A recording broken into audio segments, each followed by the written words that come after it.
తెలంగాణ రాష్ట్రం ఏర్పడినటువంటి సందర్భంలో అనేక సందర్భాలు ఉన్నాయి మనం బాధపడ్డది. అది కేజీ నుండి పీజీ విద్య వరకైనా సరే, పీజీ చేసిన వాళ్ళైనా ప్రభుత్వ ఉద్యోగానికైనా ప్రైవేట్ ఉద్యోగానికన్నా పోవాలంటే పోగలుగుతున్నారా లేదా అనేటటువంటి అంశాల మీద మనం నిరంతరం చర్చిస్తూ వచ్చినాం, నిరంతరం మదన పడుతూ వచ్చినాం. సరే, ఆంధ్రాలో కలిపి ఉన్నప్పుడు మనకు ప్రభుత్వ పాఠశాలలు లేవు, ప్రభుత్వ కళాశాలలు లేవు, ప్రభుత్వ విద్యా సంస్థలు లేవు, మన యూనివర్సిటీల మీద ఫోకస్ లేదు అనేటటువంటి అనేక అంశాలు మాట్లాడుకున్నాం. రాష్ట్రం సాధించిన తర్వాత మనం సాధించిన ప్రోగ్రెస్ ఏంది, ఇంకా సాధించాల్సినటువంటి అంశాలు ఏంటి, వీటి మీద మాత్రం ఒక సీరియస్ డిబేటు డిస్కషన్ జరగాలనేది నా ఉద్దేశం. ఇది పొలిటికలా అంటే మనం ఏది మాట్లాడినా ఇవాళ రేపు పాలిటిక్సే అవుతుంది. కాకపోతే ఒక 10 years బీఆర్ఎస్ పరిపాలన సాగింది. బీఆర్ఎస్ పరిపాలన బాగలేదు, మేము మార్పు తెస్తామని చెప్పి వచ్చినటువంటి కాంగ్రెస్ కూడా ఏదైతే ప్రపోజ్ చేసిండ్రో చేంజెస్ విద్యా వ్యవస్థలో, వాటి మీద కనీసం ఇనిషియేటివ్ కూడా తీసుకున్నట్టుగా కనబడడం లేదు. And I'm very open, it can be debated, it can be discussed. అయితే మరి ఇంకా 2 years తర్వాత కూడా ఆ చేంజెస్కి నాంది పలకకపోతే ఇంకెప్పుడు పలుకుతాం? ఒక విద్యా కమిషన్ వచ్చింది, వెరీ గుడ్ స్టెప్.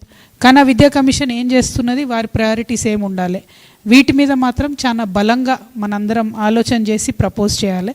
నా తరఫున నా రిక్వెస్ట్ ఏంటంటే, నేను గ్రౌండ్లో చూస్తున్న సిచ్యువేషన్ ఒకటి, గిరిజనుల ఆదివాసీల విద్య పట్ల చాలా చాలా ఉదాసీన వైఖరి తెలంగాణ యావత్ రాష్ట్రంలో మనం ఈ 12 ఏళ్లలో కూడా పాటించుకుంటూ వచ్చినాం.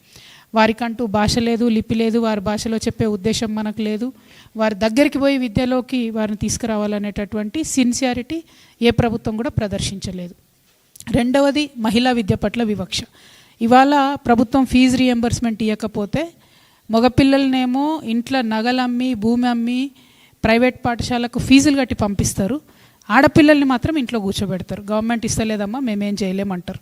అంటే ఆడపిల్లల విద్య అనేది ఎంత డెలికేట్ సమస్య అంటే, కోడిగుడ్డు షెల్ ఎట్లా ఉంటుందో అంత డెలికేట్ సమస్య.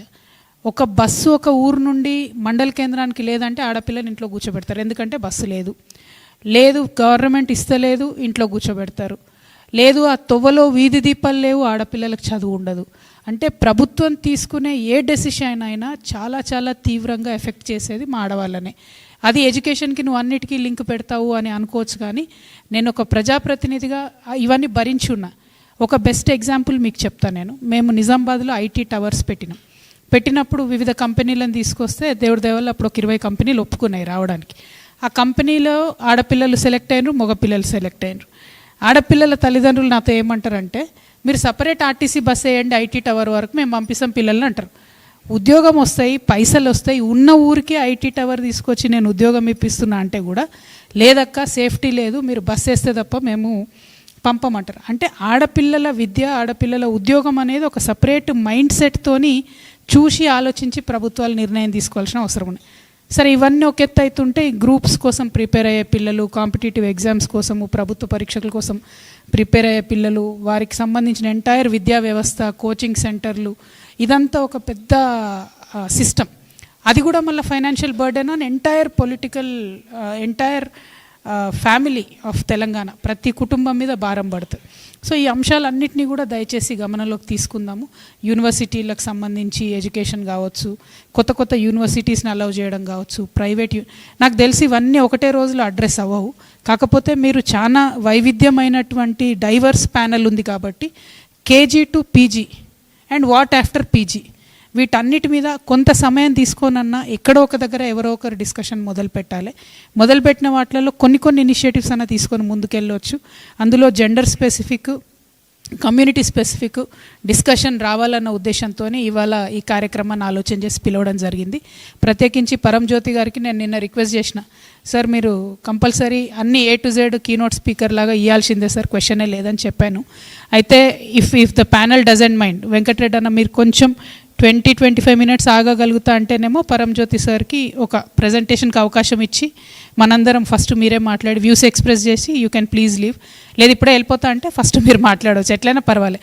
ఎందుకంటే MVFకు ఉన్నటువంటి విస్తారమైనటువంటి ఎక్స్పీరియన్స్తోని you have a lot of life lessons to teachers. So either ways it is your choice sir. మీరు అనుమతిస్తే పరంజ్యోతి గారు, లేదంటే మీరు. చిల్డ్రన్స్ డేనా? సరే, ఫస్ట్ వెంకటరెడ్డి సారు తన వ్యూస్ చెప్పిన తర్వాత పరంజ్యోతి సార్ని నేను ఒకసారి పరంజ్యోతి సార్ని కీనోట్ స్పీకర్గా అడ్రస్ చేసిన తర్వాత మనందరం కూడా మన వ్యూస్ షేర్ చేద్దాము, వీలైనంత షార్ట్గా, క్రిస్పీగా, బట్ పాయింటెడ్గా. Thank you. జై తెలంగాణ. థ్యాంక్